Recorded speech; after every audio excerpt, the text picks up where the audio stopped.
My first question would be on these strikes. Greece is seeing a massive wave of strikes, the biggest in a decade. How much this is impacted the Greek economy? Well, I mean, it will reduce output, certainly in the short term, which is obviously going to only make matters worse. But presumably some of that will be made up in time. So perhaps, in a more medium-term perspective, the impact on the economy might not be huge. But I think the key worry with all of these is it just shows the lack of appetite amongst the general population for additional austerity. And given that backdrop, it will become increasingly hard for the government to pass fiscal measures that are demanded of it by the Troika. There is actually a new set of austerity bill that has to come to Greek Parliament on Thursday. Do you think that the current government can survive that one? Is it going to pass? And can the government survive? It's getting weaker and weaker. That's true. I mean, I think probably the signs are that it will be able to pass those over the next few days. But as you say, that things have been, its power perhaps has been waning, and concerns are that perhaps it may well be able to pass these next measures, but will it be able to pass further measures if they're demanded a few months down the line? And I think there certainly will become a point where either it's unable to, or possibly it may even decide that it's in Greece's best interest not to pass those additional measures and perhaps to move down the line of defaulting, whether that's with the agreement of the rest of the Eurozone or not. So do you think a default will actually be better for ordinary people in Greece? Potentially, it may well be. If Greece can dramatically reduce its debt burden and interest payments, that may well mean that it needs to implement slightly less austerity in the near term. It certainly won't solve all of Greece's problems, and it will have to continue trying to reduce its budget deficit over time, but it might make that process a little bit more manageable and a little bit less painful, perhaps, for the electorate. So a default will actually make things better, not worse, you think, for the Greek ordinary people? It may do if it means that the government doesn't have to tighten fiscal policy as much as it's likely to do so as things stand. Or alternatively, even if it doesn't, and it can reduce that debt burden more quickly because it's paying less in interest payments, that may well, in the long term be good for fiscal policy. That might need to tighten it less in the future. So I think that there could be some benefits for the man on the street in Greece, but that's not to say that it's going to solve all of Greece's problems. Even if there is some form of debt reduction, then certainly we'd still expect Greece to struggle to grow for quite a prolonged period. So it will help at the margins, but it's not the answer to all of Greece's prayers. Do you think, there's a lot of strikes, it's a very chaotic situation. Do you think there is a risk of an accidental default, meaning with the situation and the bureaucracy, Greece is actually unable to collect taxes and do the paperwork? I suppose there's a possibility that they're left with a shortfall of money. I think, though, that probably a default taking place is unlikely. First of all, they may well decide that in that situation their priority is to service their debts. So perhaps they delay payments to workers or something like that they could avoid a default in that way. The alternative, though, obviously, is if Eurozone, IMF and ECB policymakers are very opposed to allowing Greece to default, whether it's in an orderly or disorderly manner, then maybe they'll be in a position where they might step in and provide some form of bridging loan or something like that to prevent a default. So it's a possibility, but I would imagine it's unlikely to happen, particularly if both Greece and other policymakers are determined to prevent that from happening. Everybody seems to think that the October 23rd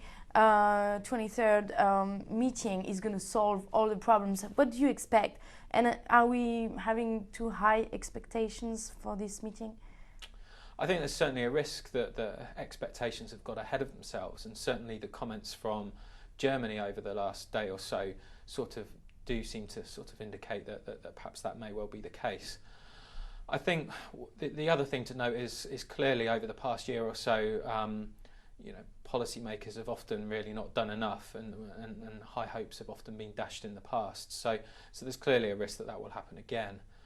And in any case, I think the likes of Greece face a huge number of problems. It's not just fiscal. There's restoring competitiveness and other issues like that. And so I suspect that whatever is announced over the coming days, it won't be enough to address all of Greece's problems, and that concerns will eventually arise that perhaps it may well need to implement a further debt restructuring depending on the size of any measures that are announced. Alternatively, that it might just simply still choose to leave the Eurozone at some point in the future to restore its competitiveness and solve other issues that won't be addressed by the policy measures that are announced later on this week. Some are expecting up to 50 or 60% haircut. What number do you think is appropriate, approximately, and how much would the debt to GDP ratio be reduced as a result? Well, I think that it will need to be at least 50%, possibly much larger. A lot really will depend exactly on who bears the brunt. For instance, will the ECB and Eurozone governments face losses? If they face haircuts as well, then presumably the private sector haircuts could be rather smaller. But if they're not going to take any losses, then obviously private sector will have to face rather larger haircuts in order to return the Greek sort of debt to GDP ratio down to a more sustainable level. In terms of the impact on the debt to GDP ratio of a haircut, a lot will depend on exactly how that debt is restructured, whether it's increasing the maturity of the debt or reducing the principal payments or the coupon payments. So it's difficult to say what the overall impact will be on the debt to GDP ratio itself. But certainly there will need to be a dramatic reduction in that really to end concerns about further future defaults by Greece further down the line. But you were telling me that even if it's difficult to assess, obviously you have an idea on how much the debt to GDP ratio might be reduced, let's say if we have a 50% haircut? As I say, it will depend a lot on exactly the way in which the bond contracts are changed.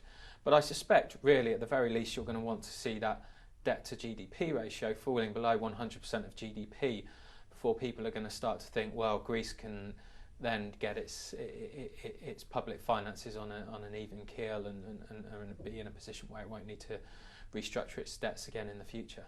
And that will happen with a 50% haircut? It's difficult to say. Possibly. Okay. Do you think, so far the Troika has been helping setting up policy in Greece, but do you think we should have more involvement of the European Union, greater policing for greater implementation in Greece? Well, I guess there's been quite a lot of that already, in the sense that the Troika have been coming in and obviously making demands both in terms of fiscal and structural reforms. I think that's just a fact of the situation that Greece is in. That it's lost essentially some of its sovereignty over these decisions. Clearly, if Greece can't meet its budget deficit goals on its own, then there's clearly a risk that calls will increase for greater involvement by European officials in that. And I think if Greece consistently falls short, then that pressure will grow, and so obviously if it wants to avoid that, then I think it needs to show policymakers that it will do all that's required and it isn't dragging its heels. Otherwise there's a risk that will happen. Do you think there's a risk of colonizing, like a new colonization of Greece by doing that? Is that weird to do that? I'm not sure what the answer to that is. I guess that's more of a political question than an economics one. But I mean, certainly, if Greece is to share some of its burdens of its debt with its eurozone neighbours, then the quid pro quo must be that they have a little bit more say in how its public finances are run. Simply, German and other core economies voters probably won't tolerate, giving it money and not having a say in it, a greater say to some degree. Cool. Maybe just my last question, more generally, realistically, how able do you think the government is to implement these measures? Well, I think it's able to. It will be able to implement the fiscal measures that it's previously announced in the near term.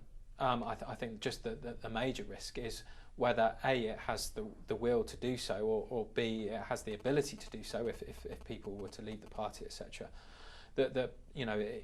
It's just difficult to know what the situation will be several months down the line, but I think there's certainly a risk that it does find it increasingly hard to pass additional fiscal measures as time goes on. We'll see more strikes? I'm sure, yeah.